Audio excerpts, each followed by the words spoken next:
Brought to you by V-Guard, co-powered by Sensodyne and Vimal.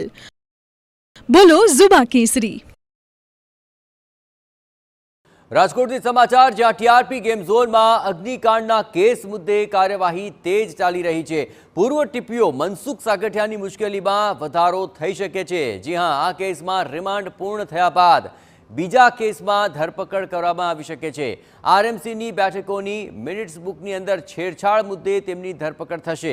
આ minutes બુકમાં સહી કરનારના crime branch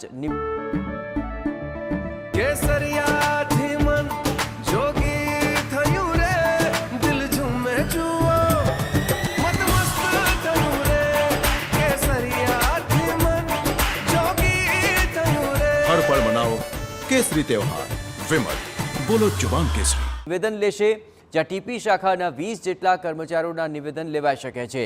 Mansukh સાગઠિયાની ભૂમિકા અંગે પણ તપાસ કરવામાં આવશે. હજી એક કેસની તમામ બાબતો પૂર્ણ થશે, ત્યાં બીજા કેસમાં સાગઠિયાની ધરપકડ થઈ શકે છે અને મનસુખ સાગઠિયાની ભૂમિકા અંગે ખાસ આ તપાસ હાથ ધરવામાં આવી શકે છે. આપણે જણાવીએ કે અહીં જે મિનિટ્સ બુક છે તેમાં છેડછાડનો પણ મામલો સામે આવી રહ્યો છે. વધુ વિગતે વાત કરવા જોડાઈ રહ્યા છે TV9 સંવાદદાતા મોહિત. એક બાદ એક મુશ્કેલીઓ મનસુખ સાગઠિયાની વધી રહી છે. આખરે એવી કઈ બાબતો છે કે જેને લઈને પણ હજુ બીજા કેસમાં તેમની ધરપકડ થવાની શક્યતા?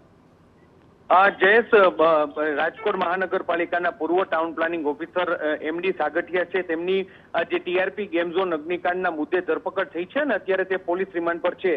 જો કે રિમાન્ડ દરમિયાન એક મોટો ખુલાસો થયો કે રાજકોટ મહાનગરપાલિકાના ટીપી શાખાની જે નિયમિત રીતે 15 દિવસે જે બેઠક મળતી હોય છે તે બેઠકની મિનિટ્સ બુક છે તેમાં જે સાગઠિયા છે તેમના દ્વારા છેડછાડ કરવામાં આવી અને આ અંગે તેમને તેમની સાથેના જે સાથી કર્મચારીઓ છે તેની નીચેના જે કર્મચારીઓ છે તે તમામ લોકોને બળજબરીથી સહી કરવા માટેનું દબાણ પણ કર્યું હતું અને આ જ વાતને લઈને ક્રાઇમ બ્રાન્ચમાં વધુ એક ગુનો છે તે દાખલ થયો છે.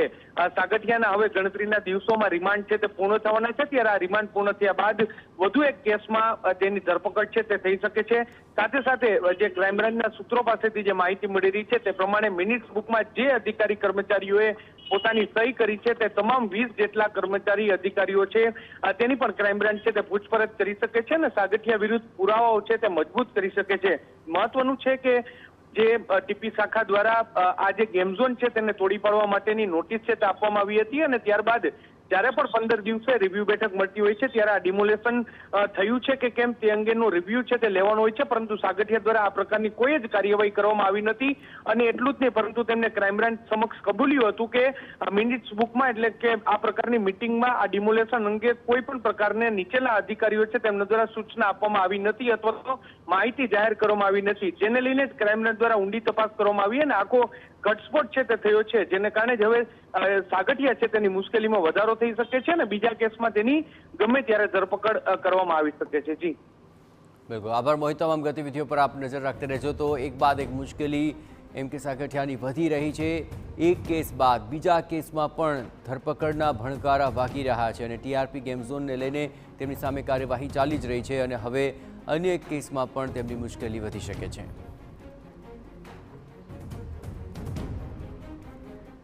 Brought to you by V-Guard, co-powered by Sensodyne and Vimal. બોલો ઝુબા કેસરી.